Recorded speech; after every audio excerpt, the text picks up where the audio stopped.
Example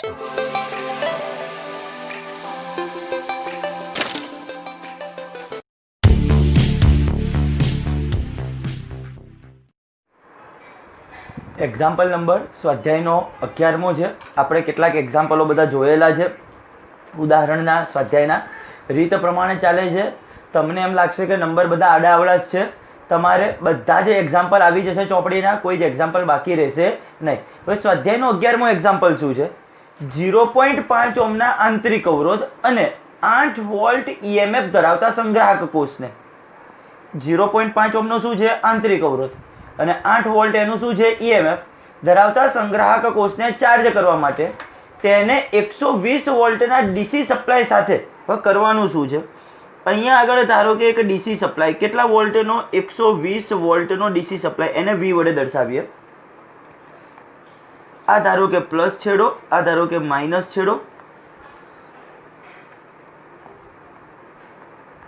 આંતરિક અવરોધ કોષનો ધન અને ઋણ જો આ રીતે જોડ્યો હોય તો જ એનું ચાર્જિંગ થાય, પ્લસ સાથે પ્લસ, માઇનસ સાથે માઇનસ. બરોબર છે. આ કેટલા વોલ્ટનું EMF છે? તો કે E બરાબર 8 વોલ્ટ. એનો આંતરિક અવરોધ કેટલો હોય વિદ્યુત કોષનો? R બરાબર 0.5 ઓહ્મ. આવો જે એક સંગ્રાહક કોષ છે તેને ચાર્જ કરવા માટે 120 વોલ્ટના DC સપ્લાય સાથે 15.5 ઓહ્મનો એક બાહ્ય અવરોધ જોડેલો છે. અવરોધને શ્રેણીમાં જોડેલ છે, એને કેપિટલ R કહું. 15.5 ઓહ્મ. ચાર્જિંગ દરમિયાન કોષનો ટર્મિનલ વોલ્ટેજ કેટલો હશે? ચાર્જિંગ કરવા પરિપથમાં આ જે અવરોધને જોડ્યો એ અવરોધને જોડવાનો હેતુ શું છે? ફરીથી એક વખત આપણને પ્રશ્ન એટલો પૂછ્યો છે કે આના બે છેડા વચ્ચેનો આ જે વિદ્યુત કોષ છે, ચાર્જિંગ દરમિયાન આ જે વિદ્યુત કોષ એનો ટર્મિનલ વોલ્ટેજ એટલે એના બે છેડા વચ્ચેનો વોલ્ટેજ. હવે એના બે છેડાને આપણે નામ આપી દઈએ A અને B. હવે કોઈ કેટલાક વિદ્યાર્થી એમ કે સાહેબ આ વિદ્યુત કોષ અહીંયા, બેટરી તો અહીંયા છે, તો એના બે છેડા એટલે આ કહેવાય? આંતરિક અવરોધ એ એનો પોતાનો જ અવરોધ છે. આ તો એની ગણતરી માટે, એને દર્શાવવા માટે ક્યાં દર્શાવવામાં આવે છે? સાઈડમાં. ટૂંકમાં આ આખું કોમ્બિનેશન આંતરિક અવરોધ અને બેટરીનો વોલ્ટેજ એ બધું જ ભેગું થઈ અને એક સંગ્રાહક કોષ બન્યો. એના બે છેડા એટલે અહીંયા કહું કે અહીંયા કહું, ટૂંકમાં A અને B, આ બે છેડા વચ્ચેનો આપણે શું શોધવાનો છે? વોલ્ટેજ. હવે એ જે ટર્મિનલ વોલ્ટેજ શોધવો છે કઈ રીતના મળશે? તો કે આ બે બિંદુ વચ્ચે આપણે કિર્ચોફનો બીજો નિયમ એપ્લાય કરીશું. હવે એ કિર્ચોફનો બીજો નિયમ એપ્લાય કરતા પહેલા અહીંયા આગળ પરિપથમાંથી વિદ્યુત પ્રવાહ I વહેતો હશે. વધારે બેટરી છે 120 વોલ્ટની, એને કારણે ટૂંકમાં એ ચાર્જિંગ પ્રવાહ શોધવો પડે. તો સૌથી પહેલા શોધવાનો ચાર્જિંગ પ્રવાહ I બરાબર. હવે I બરાબર ખરેખર શું હોય? જો બાહ્ય વોલ્ટેજ ન જોડેલો હોય તો શું થાય? E/R plus R. આપણે એક સૂત્ર આવેલું હતું, તમે એ વિદ્યુત કોષ વાળી થિયરી યાદ કરજો કે વિદ્યુત કોષનું EMF અને આંતરિક અવરોધ સમજાવો એ થિયરી. ચાર્જિંગ પ્રવાહ એનું સૂત્ર કયું આવ્યું હતું? E/R plus R. જો મહત્તમ પ્રવાહ મેળવવો હોય તો R ની કિંમત 0. ખાલી ફક્ત ને ફક્ત આંતરિક અવરોધ હોય તે વખતે પ્રવાહ કેવો થાય? મહત્તમ. બરોબર છે. તો ચાર્જિંગ પ્રવાહ I બરાબર E/R પ્લસ R. પરંતુ અહીંયા આગળ આ V વોલ્ટેજ છે, તેમાંથી આટલું છે, તો આ 120 માંથી E ને શું કરવું પડે? બાદ. V minus E/R plus R. આટલો શું થશે? ચાર્જિંગ પ્રવાહ. કમ્પ્લીટ ખબર પડશે શા માટે? મારે 120 વોલ્ટ વડે આ 8 વોલ્ટને ચાર્જ કરી રહ્યો છું, તો 8 વોલ્ટ તો ઓલરેડી પહેલેથી છે જ. તો મારે હવે અહીંયા આગળ કેટલાનો ઉપયોગ કરવાનો છે? 112 વોલ્ટનો જ ઉપયોગ કરવાનો છે આને ચાર્જિંગ કરવા માટે. ટૂંકમાં હવે લખીએ તો 120 માઇનસ 8 R પ્લસ R એટલે 15.5 પ્લસ 0.5. 120 માંથી 8 જાય તો 112, 15.5 અને આ છેદમાં થશે 16 એટલે ટોટલ 112 ભાગ્યા 16 કરશો 7 એમ્પિયર. 7 એમ્પિયર આમાંથી શું થાય છે? પ્રવાહ વહેશે. હવે મારે આ ટર્મિનલ વોલ્ટેજ શોધવો છે. ટર્મિનલ વોલ્ટેજ શેના આધારે છે? કિર્ચોફના બીજા નિયમ અનુસાર. A અને B બિંદુ વચ્ચે કિર્ચોફના બીજા નિયમ અનુસાર. A અને B બિંદુ વચ્ચે કિર્ચોફના બીજા નિયમ અનુસાર. હવે હું અહીંયાથી ગતિની શરૂઆત કરું છું. હવે આ કોઈ એક પરિપથ નથી, આ ખુલ્લો માર્ગ છે, તો એના માટે કિર્ચોફનો બીજો નિયમ શું થાય? આનું વિદ્યુત સ્થિતિમાન પહેલા લઈ લેવાનું VA. હવે મારી જવાની દિશા આમ છે, પ્રવાહની દિશા પણ આમ છે, A થી B તરફ. તો માઇનસ આઈ આર, આઈ સાથે આ આર. બેટરીના ધન છેડાથી ઋણ છેડા તરફ જવું છું, ધનથી ઋણ છેડા તરફ જતો હોઉં તો માઇનસ ઈ બરાબર ક્યાં પહોંચ્યા? બી બિંદુએ. તો કોનું વિદ્યુત સ્થિતિમાન થાય? બીનું વિદ્યુત સ્થિતિમાન વીબી. ફરીથી એક વખત એ અને બી, કારણ કે મારે આ બે છેડા વચ્ચેનો વિદ્યુત સ્થિતિમાનનો તફાવત લાવવાનો છે, વીએ માઇનસ વીબી લાવવાનું છે એકચ્યુઅલ. તો મેં અહીંથી શરૂઆત કરી તો એનું વિદ્યુત સ્થિતિમાન વીએ. આમ જઉં છું, પ્રવાહ પણ આમ જાય છે, માઇનસ આઈઆર. બેટરીના ધનથી ઋણ છેડા તરફ માઇનસ ઈ બરાબર વીબી. આ પ્લસ વીબી આ બાજુ આવશે તો માઇનસ વીબી, આ બંને ઓલી બાજુ જશે તો પ્લસ. તો વીએ માઇનસ વીબી બરાબર ઈ પ્લસ આઈઆર. ચલો, ઈની કિંમત કેટલી હતી? 8 વોલ્ટ વત્તા આઈની કિંમત આવી 7. સાથે અવરોધ કેટલો હતો? Small R 0.5. 7 સાથે 0.5 નો ગુણાકાર કરો તો કેટલા થશે? 3.5. ટૂંકમાં 7 ના આ અડધા થયા, 3.5. 8 અને 3.5 નો સરવાળો કરો તો 11.5 વોલ્ટ. તો એ અને બી બિંદુ વચ્ચેનો વિદ્યુત સ્થિતિમાનનો તફાવત, ટૂંકમાં આ કોષનો ટર્મિનલ વોલ્ટેજ કેટલો થશે? 11.5 વોલ્ટ. કમ્પ્લીટ ખબર પડી છે દરેકને? હવે શું કીધું છે? ચાર્જિંગ કરવા પરિપથમાં અવરોધને જે શ્રેણીમાં જોડ્યો તેનો હેતુ શું છે? બાહ્ય અવરોધને જોડતા પરિપથમાં જે ચાર્જિંગ પ્રવાહ જે શું થાય છે? ઘટે છે. ચાર્જિંગ પ્રવાહનું મૂલ્ય શું થઈ ગયું? ઘટી ગયું. આ આઈ નું મૂલ્ય. જો આ આર ને આપણે શ્રેણીમાં જોડ્યો જ ન હોત તો ચાર્જિંગ પ્રવાહનું મૂલ્ય અહીંયા આગળ જે ભાગ્યા 16 કર્યું એની જગ્યાએ ભાગ્યા ખાલી 0.5 આવત. ખાલી આ એકલો આર હોત તો ભાગ્યા 0.5. 112 ભાગ્યા 0.5 કરું એટલે 112 ભાગ્યા અડધું એટલે છેદનો છેદ 2 અંશમાં, એટલે ટોટલ અહીંયા પ્રવાહ કેટલો થાય? 224 એમ્પિયર. 224 એમ્પિયર. પ્રવાહનું મૂલ્ય ઘણું વધી જાય. ચાર્જિંગ પ્રવાહનું મૂલ્ય, ચાર્જિંગ પ્રવાહ વધે તો કોષની અંદર I²R સૂત્ર અનુસાર આપણે 10મા ધોરણમાં શીખતા હતા પાવર વ્યય. પાવરનો વ્યય કયા સૂત્ર અનુસાર થાય? ઉષ્માના સૂત્ર આવતા હતા H બરાબર VI બરાબર I²R બરાબર V²/R. આવા સૂત્રો આવતા હતા. I²R સૂત્ર અનુસાર જૂલ ઉષ્મા ઉત્પન્ન થાય, ઉષ્મા ઉર્જા ઉત્પન્ન થાય, અને તેથી બેટરીને શું થાય છે? નુકસાન થાય છે, બેટરી ગરમ થઈ જાય છે. ટૂંકમાં જો આપણે આ અવરોધ જોડ્યો હોય તો ચાર્જિંગ પ્રવાહનું મૂલ્ય ઘટે છે. ચાર્જિંગ પ્રવાહનું મૂલ્ય ઘટે એનો મતલબ આની અંદર જે ઉત્પન્ન થતી ઉષ્મા છે I²R અનુસાર ઘટશે, અને એ ઘટશે એટલે બેટરીને નુકસાન થતું નથી. તો એ અવરોધને જોડવાનો હેતુ થયો. ચલો લખીએ. બાહ્ય અવરોધ જોડતા પરિપથમાં વહેતો ચાર્જિંગ પ્રવાહ ઘટે છે, જેથી બેટરીમાં ઉત્પન્ન થતી ઉષ્મા ઉર્જા અથવા તો જૂલ ઉષ્મા જે લખીએ તે ચાલે, ઉષ્મા ઉર્જા I²R સૂત્ર અનુસાર ઘટે છે, જેથી બેટરીને નુકસાન થતું નથી. કમ્પ્લીટ વિદ્યાર્થીઓ? ચલો ફરીથી એક વખત આખો એક્ઝામ્પલ જોઈ લઈએ. શું છે? 0.5 ઓહ્મનો આંતરિક અવરોધ અને 8 વોલ્ટના EMF ધરાવતા સંગ્રાહક કોષને ચાર્જ કરવા માટે 120 વોલ્ટના DC સપ્લાય સાથે 15.5 ઓહ્મના અવરોધને શ્રેણીમાં જોડે. આકૃતિ તૈયાર કરી અને અનુરૂપ ચાર્જિંગ દરમિયાન કોષનો ટર્મિનલ વોલ્ટેજ એટલે એના બે છેડા વચ્ચેનો વોલ્ટેજ આ શોધવો હતો. તો એના માટે સૌથી પહેલા તો પ્રવાહની જરૂર પડશે. ચાર્જિંગ પ્રવાહ I બરાબર શું થશે? V minus E/R+R. 7 એમ્પિયર પ્રવાહ મળ્યો. હવે આ બે બિંદુ વચ્ચે કિર્ચોફનો બીજો નિયમ વાપરતા અહીંથી શરૂઆત કરીએ છીએ. તો VA, જો કોઈ બંધ માર્ગ હોય તો અહીંયા આગળથી આ બિંદુનું કંઈ દર્શાવવાની જરૂર નથી. કેમ? હું અહીંથી જ શરૂ કરું છું ને અહીંયા જ પતાવું છું. તો શરૂઆતમાં VA લખ્યું હોય આ બાજુ અને છેલ્લે VA લખ્યું હોય આ બાજુ, બરાબરની જમણી બાજુ, તો સામે શું થઈ જાય? કેન્સલ. માટે આપણે આ બાજુ શું લખીએ છીએ? 0. તમે યાદ કરજો. ધારો કે મેં આમ બંધ માર્ગ માટે વાપર્યો હોત ને તો આ બિંદુનું કશું ન લખીએ. આપણે અહીંથી ચાલુ કરીએ, અવરોધ, બેટરી જે આવે એ પ્રમાણે લખીએ, છેલ્લે પાછું શું લખીએ? 0. યાદ કરો. જો હું અહીંથી જ ચાલુ કરું ને અહીંયા જાવું, શરૂઆતમાં VA લખું ને બરાબરની આ બાજુ VA લખું તો VA ઉડી ગયા તો એમનું એમ જ થઈ ગયું. ઓપન માર્ગ માટે હોય ત્યારે આ રીતે લખવું પડે. VA minus IR minus E બરાબર VB. આ VB આ બાજુ આવ્યું, આ બે પ્લસ થઈ ગયું આ રીતે, અને આ એનું કારણ અવરોધને શ્રેણીમાં જોડવાનું. કમ્પ્લીટ વિદ્યાર્થીઓ? હવે એક્ઝામ્પલ નંબર એના પછીનો સ્વાધ્યાયનો 15મો એક્ઝામ્પલ જોઈએ આપણે શું છે. રકમો વાંચતા જઈએ. 6 લીડ એસિડ પ્રકારના ગૌણ કોષમાં કેટલા છે? 6 લીડ એસિડ પ્રકાર, એટલે આ કોષનું નામ છે લીડ એસિડ. એવા કેટલા કોષ છે? 6 ગૌણ કોષમાં. દરેક કોષનું ઈએમએફ 2 વોલ્ટ. હવે દરેક કોષનું ઈએમએફ 2 વોલ્ટ હોય તો ટોટલ ઈએમએફ ઈ કહું તો આવા કેટલા કોષ છે? 6. 6 ગુણ્યા 2 વોલ્ટ બરાબર કેટલું થશે? 12 વોલ્ટનું ટોટલ ઈએમએફ.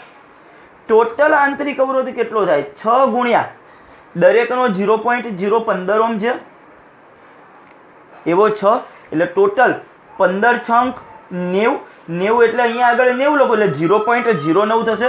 0.09 ઓહ્મનો શું થશે? ટોટલ આંતરિક અવરોધ. ફરીથી એક વખત. 6 લીડ એસિડ પ્રકારના ગૌણ કોષોને દરેક કોષનું ઈએમએફ 2 વોલ્ટ અને આંતરિક અવરોધ આટલો છે, જેને 8.5 ઓહ્મ અવરોધ સાથે શું કરેલ છે? શ્રેણીમાં જોડેલ છે. હવે શું થયું? આ ઈએમએફ આટલો એનો શું થશે? આંતરિક અવરોધ. એને શું કર્યો છે? એક અવરોધ સાથે શ્રેણીમાં જોડી દીધો. આ થઈ ગયું આપણું ઈએમએફ બરાબર. હવે કેટલું લખાશે? 12 વોલ્ટ. ટોટલ આંતરિક અવરોધ આર બરાબર કેટલો લખાશે? 0.09 ઓહ્મ. અને જે બાહ્ય અવરોધ છે એ કેટલો છે? કેપિટલ આર બરાબર 8.5 ઓહ્મ. હવે પ્રવાહ આ રીતે વહેશે. અહીંયા ચાર્જિંગ પ્રવાહ કહો કે પરિપથમાં વહેતો પ્રવાહ કહીએ. તો બેટરીમાંથી મળતો પ્રવાહ તો I બરાબર હવે સૂત્ર શું થશે? E upon R plus R. E upon R plus R. કેમ? આમાં બાહ્ય બીજો કોઈ ચાર્જ કરવા માટેનો બીજો બહારથી પાછી બેટરી જોડી નથી, નહીતર V માઇનસ E કરવું પડે આગળના એક્ઝામ્પલની જેમ.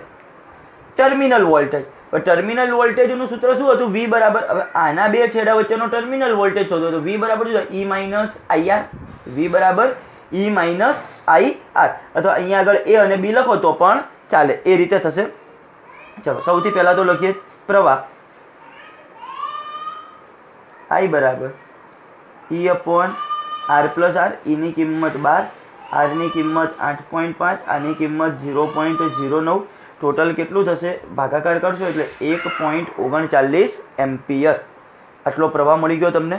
હવે આપણને બીજું શું પૂછ્યું છે? તેનો terminal voltage. Terminal voltage V બરાબર E માઇનસ IR. સૂત્ર છે ચેપ્ટરનું. ચલો E ની કિંમત કેટલી હતી? 12 માઇનસ I ની કિંમત 1.39 સાથે R ની કિંમત 0.09 એટલે ટૂંકમાં ટોટલ જવાબ થશે તમારો 11.8 વોલ્ટ. જે 12 વોલ્ટ હતો એની જગ્યાએ કેટલો થઈ જશે? 11.8 વોલ્ટ. તમે એ રીતે પણ કરી શકો. અહીંયા A અને B આના બે છેડા વચ્ચેનો ટર્મિનલ વોલ્ટેજ એટલે VA માઇનસ E. કેમ? ધનથી ઋણ જઈએ છીએ. Plus IR. કેમ? સામે પ્રવાહ આવે છે, આપણે આમ જઈએ છીએ, પ્રવાહ આમથી આવશે એટલે પ્લસ IR. બરોબર છે. અને બરાબર VB. પછી VB આ બાજુ આવશે, ઓલું જે માઇનસ E હતું ઓલી બાજુ જશે તો પ્લસ E. પ્લસ IR હતું સામે જશે તો માઇનસ IR. ટૂંકમાં આ રીતે પણ ડાયરેક્ટ દર્શાવશે ટર્મિનલ વોલ્ટેજ V બરાબર E માઇનસ IR. ફાઇનલ દરેકને ખબર પડી છે. હવે શું પૂછ્યું છે બીજા ભાગમાં? ગૌણ કોષના, આ હતો આપણો A ભાગ. હવે આપણે B ભાગ ચાલુ કરીએ. ગૌણ કોષના લાંબા સમયના વપરાશ પછી તેનું ઈએમએફ 1.9 વોલ્ટ અને 380 ઓહ્મ જેટલો ખૂબ જ વધારે આંતરિક અવરોધ થાય છે. હવે બહુ લાંબો સમય વપરાશ કર્યો એટલે એનું ઈએમએફ બહુ ઘટી ગયું. જે 12 વોલ્ટ હતું એ ઘટીને 1.9 વોલ્ટ થઈ ગયું અને એનો આંતરિક અવરોધ વધીને કેટલો થઈ ગયો? 380 ઓહ્મ. શું આ કોષ ડ્રાઈવ કારની મોટર શરૂ કરી શકશે?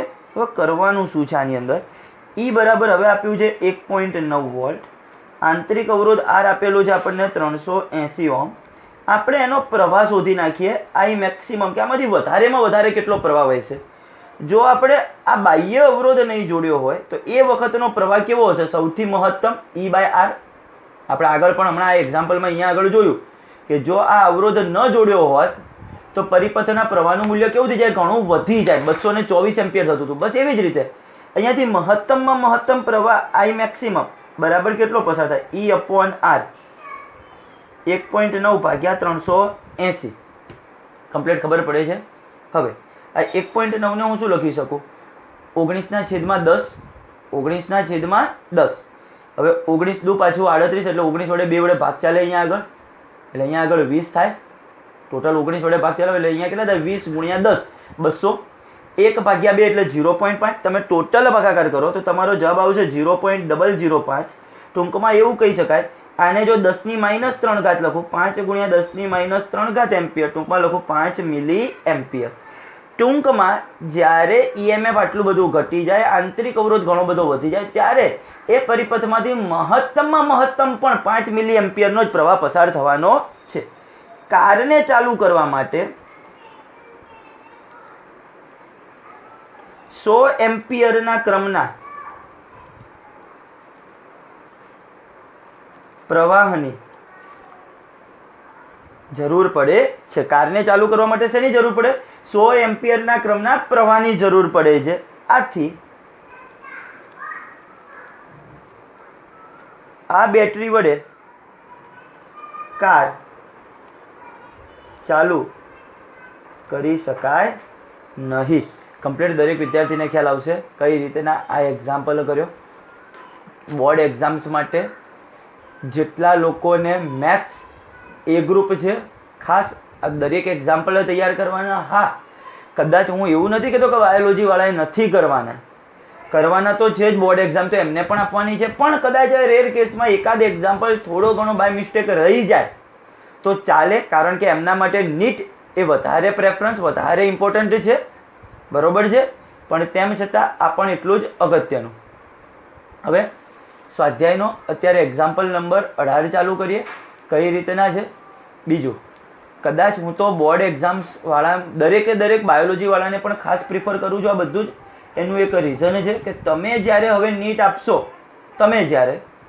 ત્યારે તમને પણ ખબર છે કે આ વર્ષે કેવી પરિસ્થિતિ નિર્માણ પામી છે બીજું હજી પણ કઈ રીતનું રહેશે સમગ્ર દેશમાં એ નક્કી નથી કે ગુજરાતમાં કઈ કન્ડિશન સામે મહારાષ્ટ્રમાં કેવી કન્ડિશન દિલ્હીમાં કેવી કન્ડિશન દરેક રાજ્ય પોતપોતાની રીતે પણ કદાચ બાય ચાન્સ એક્ઝામો લઈ શકે ઇન ફ્યુચર ગવર્મેન્ટનું કંઈ જ નક્કી નથી હોતું કે ક્યારે કયા પ્રકારના ડિસિઝન આવતા હોય ટૂંકમાં આપણે આ દરેકે જણાય આટલા ટોટલ જેટલો સિલેબસ ચાલતો જાય ખાસ સાથે સાથે તૈયાર કરવો હવે સ્વાધ્યાયના 18મા પ્રશ્નમાં કેટલાક પ્રશ્નો છે જેમાં પહેલો એક MCQ છે બીજા કેટલાક પ્રશ્નો છે આપણે પ્રશ્નોને સમજીએ શું છે થિયરિકલ પ્રશ્ન પણ બોર્ડ એક્ઝામમાં આ વર્ષે પૂછાયા હતા આવા પ્રકારના બરોબર છે પહેલું શું પૂછ્યું છે અસમાન આડછેદવાળા વાહકમાંથી અસમાન આડછેદ એટલે શું કોઈક જગ્યાએ પાતળો ભાગ કોઈક જગ્યાએ જાડો ભાગ હવે ધારો કે આ જે પેન છે તમારી સામે એ પણ એક અસમાન આડછેદ કહેવાય તમે એનો આગળનો ભાગ જુઓ તો આ ભાગ કેવો છે પાતળો ધીમે ધીમે આમ થોડો શેપ આવ્યો ઉપર તરફ જતા અને ત્યારબાદ કેવો થઈ ગયો જાડો તો ટૂંકમાં તમે જે એનો આટલો ભાગ છે એને કેવો કહેવાય અસમાન આડછેદ પણ આ વચ્ચેના આ ભાગને કહો તો સમાન આડછેદ કારણ કે દરેક જગ્યાએ તમે આટલા ભાગને આમ કમ્પેર કરશો તો એક જ સરખો આડછેદ છે બરોબર છે ટૂંકમાં તમને ખબર પડી ગઈ અસમાન આડછેદ એટલે શું તો કે અમુક જગ્યાએ આમ સાંકડો ભાગ હોય અમુક જગ્યાએ થોડો જાડો ભાગ થાય પછી હજી જાડો થાય એવી પાઇપ કે જે આમ સાંકડાથી લઈ અને ધીમે ધીમે કરતા પહોળી થતી જતી હોય અસમાન આડછેદ થઈ ગયો ખ્યાલ આવી ગયો માંથી સ્થાયી પ્રવાહ વહે છે ડીસી પ્રવાહ વહે છે તો નીચે પૈકી કઈ ભૌતિક રાશિ અચળ રહેશે કઈ ભૌતિક રાશિ અચળ રહેશે વિદ્યુત પ્રવાહ અચળ રહેશે વિદ્યુત પ્રવાહ ઘનતા અચળ રહેશે વિદ્યુત ક્ષેત્રની તીવ્રતા અચળ રહેશે કે ડ્રિફ્ટ વેગ અચળ રહેશે આ ચાર ભૌતિક રાશિમાંથી કઈ રાશિ અચળ રહેશે ચાલો આપણે પહેલો એ જવાબ લખી રહ્યા છે A B C અને D ચાર પ્રશ્ન છે એમાંથી પહેલાનો આન્સર આપીએ આપણે વિદ્યુત ભાર સંરક્ષણના નિયમ અનુસાર વિદ્યુત ભારનું તો હંમેશા સંરક્ષણ જ થાય વિદ્યુત ભારનું હંમેશા શું થાય સંરક્ષણ વિદ્યુત ભારનું સંરક્ષણ થયું એનો મતલબ વિદ્યુત પ્રવાહનું પણ શું થયું કહેવાય સંરક્ષણ કારણ કે વિદ્યુત ભાર અને સાથે સમય Q/T એને અનુરૂપ વિદ્યુત પ્રવાહ બને છે હવે સમય એ તો પોતે ઓલરેડી અદિશ રાશિ છે તેથી એવું કહી શકાય કે વિદ્યુત ભાર સંરક્ષણના નિયમ અનુસાર વિદ્યુત પ્રવાહ કેવો રહે છે અચળ રહે છે તો પહેલું લખીએ વિદ્યુત ભાર સંરક્ષણના નિયમ અનુસાર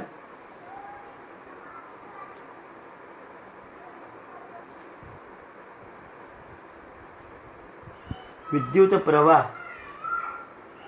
અચળ રહે છે કમ્પ્લીટ ખબર પડશે વિદ્યુત ભાર સંરક્ષણના નિયમ અનુસાર વિદ્યુત પ્રવાહ તો કેવો રહેશે અચળ હવે બીજો ભાગ શું છે વિદ્યુત પ્રવાહ ઘનતા હવે વિદ્યુત પ્રવાહ ઘનતાનું સૂત્ર શું હતું? જે બરાબર I/A, એકમ આડછેદના ક્ષેત્રફળમાંથી લંબ રૂપે વહેતા પ્રવાહને વિદ્યુત પ્રવાહ ઘનતા કહે છે. વ્યાખ્યા ઉપરથી સૂત્ર જે બરાબર I/A. હવે આડછેદ તો કેવો છે? અનિયમિત અસમાન આડછેદ. આડછેદમાં ફેરફાર થાય, આ વધઘટ થાય, તો એને અનુરૂપ આમાં પણ શું થાય? વધઘટ થાય. બરોબર છે? લખીએ. જે ચલે છે 1/A હોવાથી જે અચળ ન રહે અથવા અચળ રહે નહીં. જેમ આડછેદમાં વધઘટ થાય એ રીતે વિદ્યુત પ્રવાહ ઘનતામાં પણ શું થશે? ફેરફાર થશે. કમ્પ્લીટ. ચલો, વિદ્યુત ક્ષેત્રની તીવ્રતા. હવે આપણે ઓહમના નિયમનું સદિશ સ્વરૂપ તારવ્યું હતું. જે બરાબર સિગ્મા E. યાદ કરો, જે બરાબર સિગ્મા E. મારે વિદ્યુત ક્ષેત્રની તીવ્રતા એટલે કે E શોધવાનું છે કે E અચળ રહે કે ન રહે. વિદ્યુત ક્ષેત્રની તીવ્રતા અચળ રહે. E ને કરતા બનાવ, જે ભાગ્યા સિગ્મા થાય. તો E બરાબર શું થયું? હજી તો જે ભાગ્યા સિગ્મા. જે બરાબર પાછું શું લખાય? I/A into sigma. કમ્પ્લીટ ખબર પડી છે? ઓહમના નિયમનું સદિશ સ્વરૂપ જે બરાબર સિગ્મા E, એના ઉપરથી E ને કરતા બનાવે એટલે સિગ્મા ભાગાકારમાં. પણ જે બરાબર પાછું શું લખ્યું? I/A. અહીંયા ઉપર પણ હતું જે બરાબર I/A. હવે આવું કહી શકાય કે E ચલે છે 1/A. આ ક્ષેત્રફળ છે. 1/A હોવાથી E અચળ ન રહે એટલે વિદ્યુત ક્ષેત્રની તીવ્રતા પણ અચળ નહીં રહે. ચોથો ભાગ ડ્રિફ્ટ વેગ માટેનું. ડ્રિફ્ટ વેગનું સૂત્ર પ્રવાહના સ્વરૂપમાં કયું છે? I બરાબર આપણે સૂત્ર યાદ રાખવાનું છે NAVDE, અને જે બરાબર કહીએ તો ખાલી NVDE. હવે સૂત્ર યાદ રાખ્યા હતા. વિદ્યુત પ્રવાહ I બરાબર NAVDE. આવું એક સૂત્ર યાદ રાખ્યું હતું. એના ઉપરથી ડ્રિફ્ટ વેગને કરતા બનાવું. ડ્રિફ્ટ વેગ VD બરાબર સૂત્ર શું થશે? I/NAE. ત્યાં A એટલે આડછેદનું ક્ષેત્રફળ જ હતું. એટલે VD ચલે છે 1/A હોવાથી ડ્રિફ્ટ વેગ VD અચળ ન રહે. ટૂંકમાં તમને જો આ રીતનો પ્રશ્ન કે અસમાન આડછેદવાળા વાહકમાંથી સ્થાયી પ્રવાહ વહે છે તો નીચેનામાંથી કઈ ભૌતિક રાશિ અચળ રહેશે? 4 ઓપ્શન્સ આપ્યા હોય ABCD. તો કઈ ભૌતિક રાશિ અચળ રહેશે? વિદ્યુત પ્રવાહ. વિદ્યુત ભાર સંરક્ષણના નિયમ અનુસાર વિદ્યુત પ્રવાહ ઘનતા જે, ક્ષેત્રની તીવ્રતા I અને ડ્રિફ્ટ વેગ અચળ રહેશે નહીં. આ એના કારણ થયા. તમને જો પ્રશ્ન સ્વરૂપે પૂછાયું હોય 2 માર્ક્સ 3 માર્ક્સની અંદર, તો આ બધા જ કારણોસર તમારે જણાવવું પડે. કમ્પ્લીટ. ચલો બીજું. શું ઓહમનો નિયમ વ્યાપક રીતે બધા જ વાહક પદાર્થોને લાગુ પડે છે?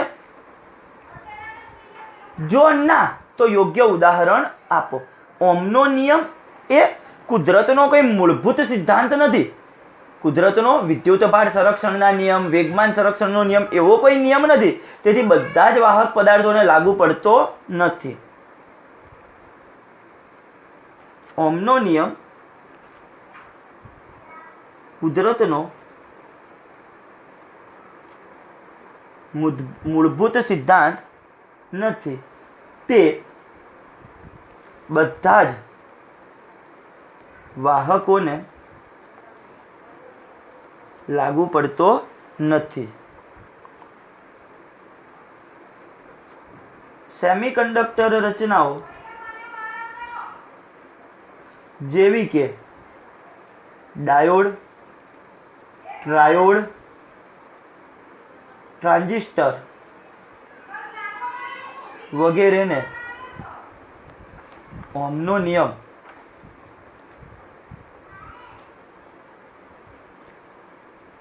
લાગુ પડતો નથી. ઓહમનો નિયમ એ કુદરતનો મૂળભૂત સિદ્ધાંત નથી. તે બધા જ વાહકોને લાગુ પડતો નથી. સેમિકન્ડક્ટર રચનાઓ જેવી કે ડાયોડ, ટ્રાયોડ, ટ્રાન્ઝિસ્ટર વગેરેનો ઓહમનો નિયમ લાગુ પડતો નથી. ત્રીજું C. ઓછા વોલ્ટેજવાળા પ્રાપ્તિ સ્થાનમાંથી જો વધુ પ્રવાહ મેળવવો હોય તો આંતરિક અવરોધ ઓછો હોવો જોઈએ. સમજાવો. ઓછા વોલ્ટેજ વાળું. હવે I બરાબર આપણે ચાર્જિંગ પ્રવાહનું સૂત્ર લખીએ. I બરાબર R+R. બરોબર છે? જો મારે આ પ્રવાહ વધુ મેળવવો હોય તો આ આંતરિક અવરોધ કેવો હોવો જોઈએ? ઓછો. કેમ? આ એના કેવા પ્રમાણમાં છે? વ્યસ્ત પ્રમાણમાં છે. મુજબ R ઓછો હોય તો જ વધુ પ્રવાહ I મળે છે. તો આ સૂત્ર I બરાબર E/R+R મુજબ જો R નું મૂલ્ય ઓછું હશે તો જ I નું મૂલ્ય કેવું મળશે આપણને? વધારે. અને D 6 કિલોવોલ્ટના હાઈ ટેન્શન પ્રાપ્તિ સ્થાનનો 6 કિલોવોલ્ટના હાઈ ટેન્શન પ્રાપ્તિ સ્થાનનો આંતરિક અવરોધ વધુ હોવો જોઈએ. શા માટે? જો આંતરિક અવરોધ વધારે હોય, હવે આ જે હાઈ વોલ્ટેજ પ્રાપ્તિ સ્થાન છે 6 કિલોવોલ્ટ, બહુ વધારે કહેવાય. જો આંતરિક અવરોધ વધારે હોય તો જ પ્રવાહનું મૂલ્ય કેવું થાય? ઓછું, અને જેથી શોર્ટ સર્કિટ વખતે પણ પ્રવાહ વહેતો નથી. તો લખવું હોય તો આ રીતે જ લખી શકાય. I બરાબર E/R+R મુજબ R વધારે હોય તો પ્રવાહ I ઓછો મળે છે, જેથી શોર્ટ સર્કિટ વખતે પરિપથમાં નુકસાન થતું નથી. કમ્પ્લીટ ખબર પડશે વિદ્યાર્થીઓ દરેકને. કેટલાક પ્રશ્ન હતા, તમારે કેટલીક વસ્તુઓ તૈયાર કરવી પડશે આની અંદર. આ રીતનો એક સવાલ સ્વાધ્યાયનો 18મો એક્ઝામ્પલ હતો. કમ્પ્લીટ. હવે આગળ સ્વાધ્યાયનો 19મો એક્ઝામ્પલ MCQ. નાના નાના મિશ્ર ધાતુની અવરોધકતા તેમાં રહેલ મૂળ ધાતુની અવરોધકતા કરતાં ખાલી જગ્યા હોય છે. હવે મિશ્ર ધાતુની અવરોધકતા કેવી હોય? તો કે વધારે હોય છે. વધુ કે ઓછી? હવે હું અંડરલાઈન મારી દઉં છું, જે જવાબ છે એ જ, અથવા તો અહીંયા લખવું હોય તો લખી શકાય કે કેવી હોય છે, તો કે વધારે હોય છે, વધુ હોય છે. હવે એનું કારણ શું છે હું તમને સમજાવું. સૂત્ર શું છે? R બરાબર ρL/A. R બરાબર ρL/A. ટૂંકમાં R અને ρ તો એકબીજાના કેવા પ્રમાણમાં થયા? સમપ્રમાણમાં. જો હું ρ ને કરતા બનાવું, મને અવરોધકતા કીધી છે, અવરોધકતા ρ, તો અવરોધકતાનું સૂત્ર શું થાય? ρ બરાબર R/A/L થશે. આટલું થશે. આ રીતનું સૂત્ર બનશે. ρ ને મેં કરતા બનાવ્યો. હવે અવરોધ, અવરોધ એટલે રોકવું. મિશ્ર ધાતુ અને મૂળ ધાતુ. મૂળ ધાતુનો અવરોધ કેવો હોય? ઓછો. મૂળ ધાતુનો અવરોધ કેવો હોય? ઓછો. મિશ્ર ધાતુનો અવરોધ કેવો હોય? વધારે. હવે અવરોધ વધારે તો એની અવરોધકતા પણ કેવી? વધારે. તો મિશ્ર ધાતુની અવરોધકતા એ મૂળ ધાતુની અવરોધકતા, મૂળ ધાતુ જે હોય એ શુદ્ધ ધાતુ હોય, શુદ્ધ ધાતુનો અવરોધ ઓછો હોય, મિશ્ર ધાતુનો અવરોધ વધારે હોય. અવરોધ વધારે હોય તો અવરોધકતા પણ કેવી થાય? વધારે. કમ્પ્લીટ. મિશ્ર ધાતુનો અવરોધકતાનો તાપમાન ગુણાંક શુદ્ધ ધાતુ કરતાં ખાલી જગ્યા હોય છે, શુદ્ધ ધાતુ કરતાં કેવો હોય છે? ઓછો હોય છે. તાપમાન ગુણાંકની વાત કરી છે. અવરોધકતાનો તાપમાન ગુણાંક કેવો હોય છે? ઓછો હોય છે. મેંગેનીન નામની મિશ્ર ધાતુની અવરોધકતા તાપમાન સાથે કેવી રહે છે? અચળ રહે છે. આપણે થિયરીની અંદર આવ્યું છે, વાંચી લેજો. મેંગેનીન નામની જે મિશ્ર ધાતુ છે તેની જે અવરોધકતા છે એ કેવી રહે છે? અચળ રહે છે. અવાહક. આ પણ મુદ્દો મેં ત્યાં નીચે લખેલા છે. MCQ માટે 2 મુદ્દા લખ્યા હતા, એમાં જોજો. એક લાક્ષણિક અવાહકની અવરોધકતા ધાતુ કરતા ખાલી જગ્યા ઘણી વધારે હોય. 1018 ગણી કે તેથી વધારે હોય. 1018 કરતા પણ વધારે. આમાં કયો વિકલ્પ છે? 1022. તો જવાબ આવશે 1022. કમ્પ્લીટ ખ્યાલ આવશે. કેટલાક MCQ તૈયાર કરવાના છે. થિયરીઓની અંદર આ બધા ભાગ આવેલા છે, અંદરથી તમારે વાંચવાના છે. હવે સ્વાધ્યાયનો 20મો એક્ઝામ્પલ સરળ છે. કઈ રીતના જોઈ લઈએ એક વખત.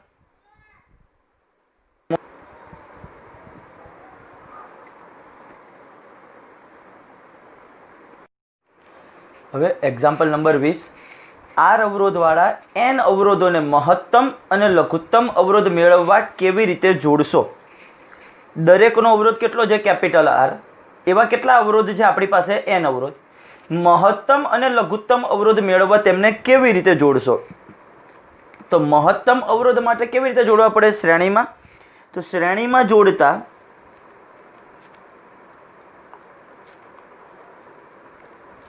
મહત્તમ અવરોધ મળે. R મેક્સિમમ બરાબર R plus R plus R. આવું કેટલી વખત? N વખત. N વખત કરો એકની એક વસ્તુ એટલે કેટલી થશે? NR. કેટલી થશે NR. હવે લઘુત્તમ અવરોધ માટે કેવી રીતના જોડવા પડે? સમાંતરમાં જોડતા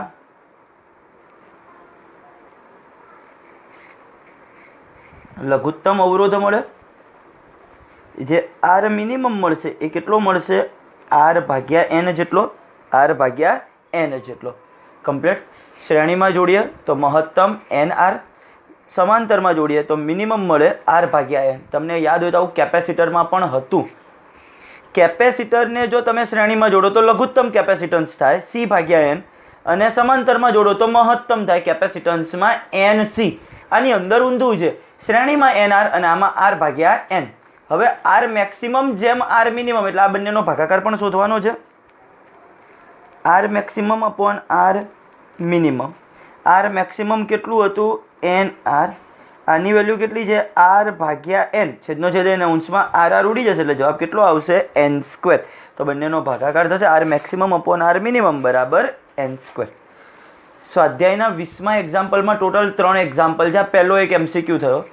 R અવરોધવાળા N અવરોધોને મહત્તમ અવરોધ મેળવવા માટે કેવી રીતે જોડવા પડે? તો કે શ્રેણીમાં. એ મહત્તમ અવરોધ કેટલો થાય? તો કે NR. લઘુત્તમ અવરોધ મેળવવા માટે કેવી રીતે જોડવા પડે? સમાંતરમાં. કેટલો થાય? તો કે R ભાગ્યા N. R ભાગ્યા N. કઈ રીતના પાછું એ પણ કહું. દરેકનો અવરોધ R છે, બધાને સમાંતરમાં જોડો તો 1/R ઇક્વિવેલન્ટ, સમતુલ્ય અવરોધ 1/R ઇક્વિવેલન્ટ બરાબર કેટલો? 1/R plus 1/R plus 1/R. આવું કેટલી વખત? N વખત. હવે બધામાં સરખો જ છે, નીચે છેદમાં R, લસા લઈએ R તો ઉપર 1 + 1 + 1 આવું N વખત, એટલે N થઈ જાય ઉપર, એટલે N/R. ત્યારબાદ R ઇક્વિવેલન્ટનું વ્યસ્ત અને વ્યસ્ત કરો એટલે R ભાગ્યા N. ત્યારબાદ બંનેનો ગુણોત્તર. હવે શું કીધું છે બીજા એક્ઝામ્પલમાં, બી ભાગમાં? 1 ઓહ્મ, 2 ઓહ્મ અને 3 ઓહ્મને 15/3 ઓહ્મ, 11/5 ઓહ્મ, 6 ઓહ્મ, 6/11 ઓહ્મ સમતુલ્ય અવરોધ મેળવવા કેવી રીતે જોડશો? આપણી પાસે આ 3 અવરોધ છે, R1, R2 અને R3. 1 ઓહ્મ, 2 ઓહ્મ અને 3 ઓહ્મ. આ 3નો ઉપયોગ કરી એવી રીતે 3ને જોડવાના કે સમતુલ્ય અવરોધ આ મળે, આ મળે, આ અને આ મળે. હવે ટોટલ 3 અવરોધ હોય તો એમને કઈ રીતે જોડી શકાય વધારેમાં વધારે? ચલો પહેલો ભાગ કરીએ. 3ને આપણે શ્રેણીમાં જોડી નાખીએ. ચલો આ જે જવાબ છે એનો પહેલો ભાગ. 3 અવરોધને કેવી રીતે જોડીએ? શ્રેણીમાં 1 ઓહ્મ, 2 ઓહ્મ અને 3 ઓહ્મ. એ વખતે આપણને R ઇક્વિવેલન્ટ સમતુલ્ય અવરોધ કેટલો મળશે? 6 ઓહ્મ મળશે. ત્રણેયનો સરવાળો R1 + R2 + R3 કેટલો થશે? 6 ઓહ્મ. તો હવે આપણને ધારો કે પ્રશ્ન હોય કે 6 ઓહ્મ મેળવવા માટે કેવી રીતે જોડશો? તો ત્રણેય અવરોધને શ્રેણીમાં જોડીશું. હવે બીજી એક કન્ડિશન, ત્રણેયને સમાંતરમાં જોડી દઈએ.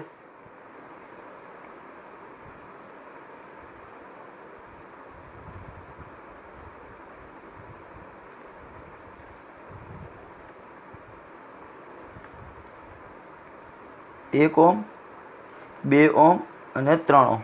ત્રણને શું કર્યા? આપણે સમાંતરમાં જોડ્યા. હવે એ વખતે દાખલો કઈ રીતના થાય? 1/R ઇક્વિવેલન્ટ બરાબર 1/R1 + 1/R2 + 1/R3. 1/R1 + 1/R2 + 1/R3. Total લસા કેટલો આવશે? આ બાજુ 6. આના તો છેદમાં 1 હતા તો 6 એ 6 વડે ગુણવા પડે, આને 3 વડે અને આને 2 વડે. ટૂંકમાં 11/6. બંને બાજુ વ્યસ્ત કરીએ તો R ઇક્વિવેલન્ટ બરાબર 6/11 ઓહ્મ. તો ટૂંકમાં 6/11 ઓહ્મ મેળવવા માટે, આટલો સમતુલ્ય અવરોધ મેળવવા માટે 3ને કેવી રીતે જોડવા પડે? આપણે સમાંતરમાં. 1 ઓહ્મ, 2 ઓહ્મ અને 3 ઓહ્મ 3ને સમાંતરમાં જોડી દો તો આપણને આ જવાબ મળી ગયો. કમ્પ્લીટ ખબર પડી? પહેલો એટલા કે પહેલાનો જવાબ નથી, ટોટલ 8 કન્ડિશન બનશે. 8 8 આકૃતિ દોરીને તમને સમજાવું છું. આપણને એમને ખબર ન પડે કયો જવાબ ક્યારે મળે. આપણો પ્રશ્ન એટલો છે 1 ઓહ્મ, 2 ઓહ્મ અને 3 ઓહ્મ. આ 3 અવરોધોનો ઉપયોગ કરવાનો, 3ને જોડવાના જુદી જુદી રીતે, અને સમતુલ્ય અવરોધ આટલા મેળવવાના છે. ત્રણેય અવરોધને શ્રેણીમાં જોડશો તો સમતુલ્ય અવરોધ 6 ઓહ્મ મળશે. 3ને સમાંતરમાં જોડીએ તો આ મળે. હવે કઈ કન્ડિશન? 1 ઓહ્મ શ્રેણીમાં, આ બંનેને એકબીજા સાથે સમાંતર. 2 ઓહ્મ શ્રેણીમાં, આ બંને સમાંતર. 3 ઓહ્મને શ્રેણીમાં, આ બંનેને સાથે સમાંતરમાં. શું કહેવા માંગુ છું સમજો, કઈ રીતની કન્ડિશન કરું છું. હવે ત્રીજી આકૃતિ, એક અવરોધ,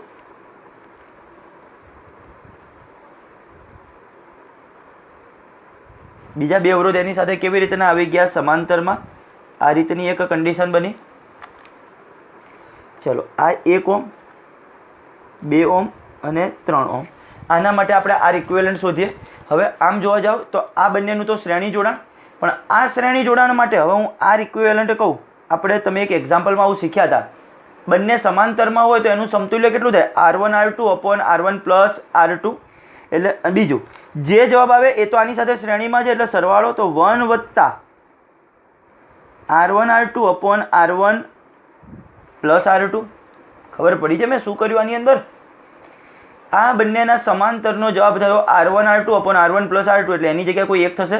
હવે એ એક આ સાથે કેવી રીતના છે શ્રેણીમાં, તો એ બંનેનો શું થઈ ગયો સરવાળો, તો ડાયરેક્ટ આર ઇક્વિવેલન્ટ મળે.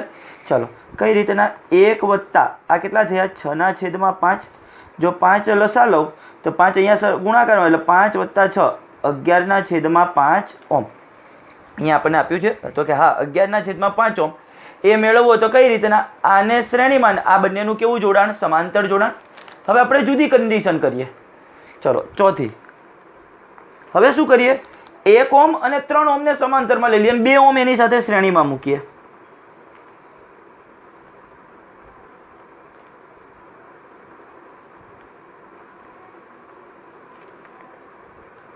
આ 2 ઓમ 1 ઓમ 3 ઓમ, ત્યારે આર ઇક્વિવેલન્ટ બરાબર શું થાય, 2 વત્તા R1 R2 upon R1 plus R2, 2 વત્તા 3/4, 4 લસા લઉં તો 4 2 8 વત્તા 3 11/4 ઓમ.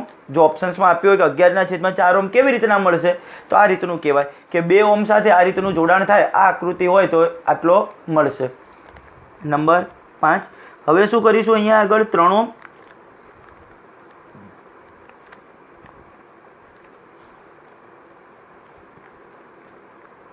આ 3 ઓમ 1 ઓમ અને 2 ઓમ, તો આર ઇક્વિવેલન્ટ બરાબર 3 વત્તા 1 ગુણ્યા 2 છેદમાં 1 વત્તા 2, 3 વત્તા 2/3, આ 2 એકા 2 અને 2 વત્તા 1 3, 3 લસા લઈશું આપણે, 3 તરી 9 વત્તા 2, ટોટલ થશે 11/3 ઓમ.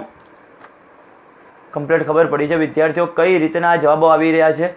હવે શું થશે, હવે કેવું જોડાણ થાય, આપણે અત્યાર સુધી શું કર્યું, એક શ્રેણીમાં બીજા બે સમાંતરમાં. હવે શું કરીએ, કોઈ બેનું શ્રેણીમાં એની સાથે એકનું સમાંતર જોડાણ. શું કહેવા માંગુ છું સમજો.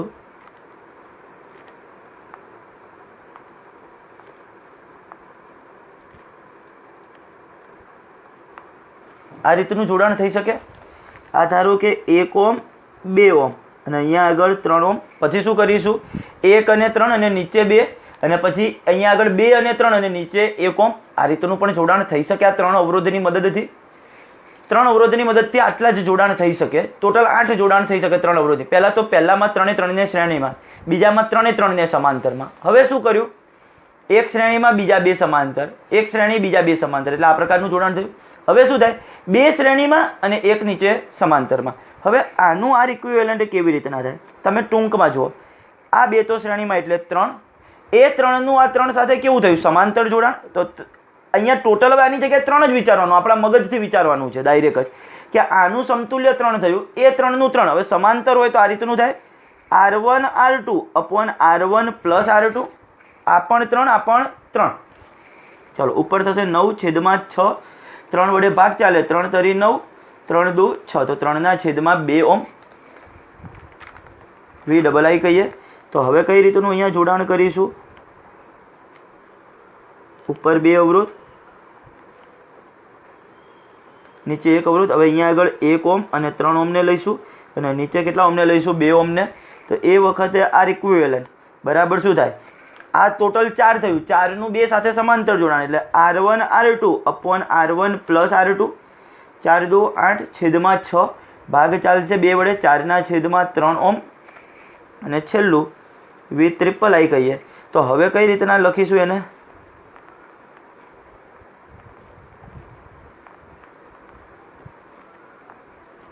અહીંયા કયા આવશે હવે, 2 ઓમ અને 3 ઓમ અને નીચે 1 ઓમ.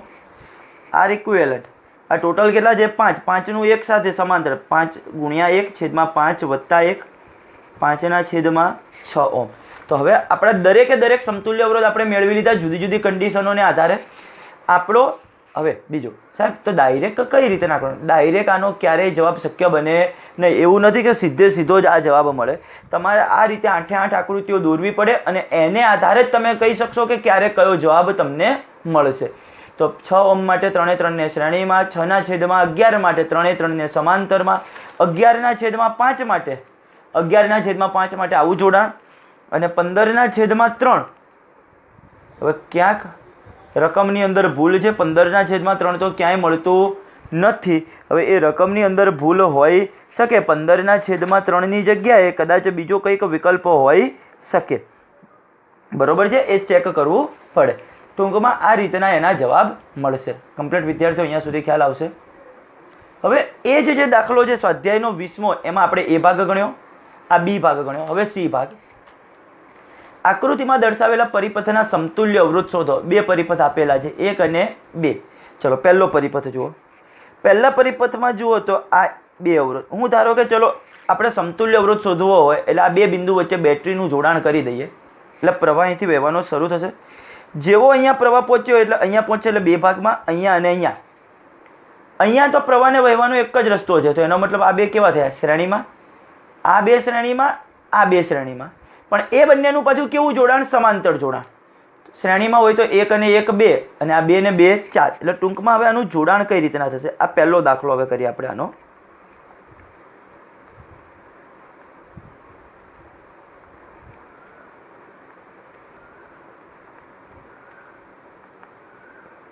ઉપર આ 1 અને 1નું શ્રેણી જોડાણ થયું 2 ઓમ અને નીચે 2 અને 2નું શ્રેણી જોડાણનો સમતુલ્ય અવરોધ થયો 4 ઓમ. એવી જ કન્ડિશન ફરીથી આગળ જતા થાય.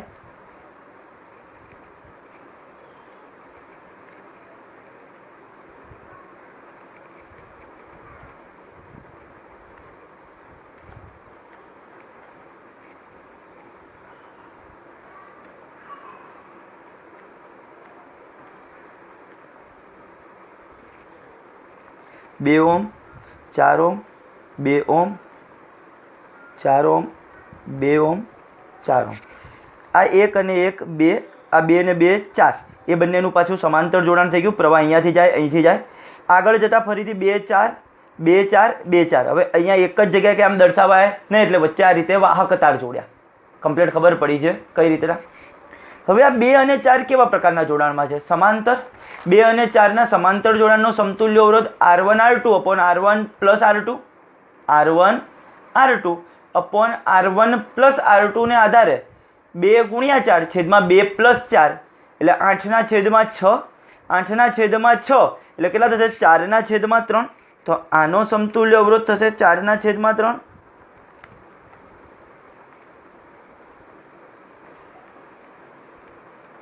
ચારના છેદમાં 3 ઓમ, 4ના છેદમાં 3 ઓમ, 4ના છેદમાં 3 ઓમ, 4ના છેદમાં 3 ઓમ. ખબર પડી છે વિદ્યાર્થીઓ કઈ રીતના, શા માટે? ફાઇનલ. હવે આ જે 4ના છેદમાં 3 હવે બધા કેવા પ્રકારના જોડાણમાં થયા? શ્રેણીમાં. શ્રેણીમાં હોય તો બધાનો શું થાય? સરવાળો. માટે લખીએ આર ઇક્વિવેલન્ટ બરાબર 4ના છેદમાં 3 વત્તા 4ના છેદમાં 3 વત્તા 4ના છેદમાં 3 વત્તા 4ના છેદમાં 3. આ એકનું એક કેટલી વખત થયું? 4 ટાઈમ્સ. તો 4 ટાઈમ્સ 4ના છેદમાં 3 બરાબર 16ના છેદમાં 3 ઓમ. તો પહેલા પરિપથનો આપણને ઇક્વિવેલન્ટ અવરોધ મળી ગયો. કેટલો મળ્યો? 16ના છેદમાં 3 ઓમ. કમ્પ્લીટ વિદ્યાર્થીઓ અહીંયા સુધી ખ્યાલ આવશે. હવે બીજો એક્ઝામ્પલ, એનો બીજો ભાગ. આપણને અહીંયા શું કીધું છે? તમે આ પરિપથ જુઓ. હવે આ અને આ બિંદુ વચ્ચે જો હું બેટરીનું જોડાણ કરું અને પ્રવાહ વહે તો પ્રવાહ એક જ માર્ગે વહે છે ખાલી. તો એનો મતલબ આ જે અવરોધ જોડેલા છે 5 અવરોધ છે ટોટલ. 5એ 5 કેવા પ્રકારના જોડાણમાં છે? શ્રેણી જોડાણમાં. તો બસ સમતુલ્ય અવરોધ શ્રેણી જોડાણ હોવાથી આર ઇક્વિવેલન્ટ બરાબર R plus R plus R plus R plus R. કેટલી વખત આવ્યું? 5 ટાઈમ્સ. તો 5R ઓમ. કમ્પ્લીટ વિદ્યાર્થીઓ ખ્યાલ આવી જશે કઈ રીતના છે અહીંયા સુધીનો ભાગ દરેક વિદ્યાર્થીને. હવે આ જે એક્ઝામ્પલ મને એમ હતું કે ગણાઈ જશે પણ બહુ જ એક લેન્ધી એક્ઝામ્પલ છે, સમજતા થોડી વાર લાગશે. હવે આપણે બીજું, વિડીયો એ મેક્સિમમ 40-45-50 મિનિટના અપલોડ થાય છે ડ્યુ ટુ કારણ એટલું છે કે મારા મોબાઈલની સ્પેસિફિકેશન, મારા મોબાઈલની જે જગ્યા છે, કેપેસિટી છે, સ્ટોરેજ, એને આધારે હું મેક્સિમમ 50 મિનિટના જ વિડીયો બનાવી શકું છું. હવે આ એક્ઝામ્પલ મારે કમ્પ્લીટ નહીં થાય એ સમયની અંદર, એટલે હવે આને આપણે નેક્સ્ટ લેક્ચરમાં રહેવા દઈશું. આ એક્ઝામ્પલ આવતીકાલે પણ એક લેક્ચર આવશે જ. હવે આ એક્ઝામ્પલ અને બીજી કેટલીક થિયરીઓ, આ એક જ એક્ઝામ્પલ હવે બાકી રહ્યો છે. ત્યારબાદ એક આપણે ટોપિક હજી બાકી છે, પોટેન્શિયોમીટર. એ પોટેન્શિયોમીટરને રિલેટેડ 2 થી 3 એક્ઝામ્પલ છે આના પછી, એટલે ચેપ્ટરના એક્ઝામ્પલ કમ્પ્લીટ. ટોટલ ગણીએ તો હવે 4 એક્ઝામ્પલ થશે અને 4 થિયરી, એટલું આ ચેપ્ટરની અંદર બાકી છે. અને ત્યારબાદ આપણે જૂની ગુજરાત બોર્ડની બુકના MCQ અને બીજા કેટલાક MCQઓ વિશેનો ભાગ જોઈશું.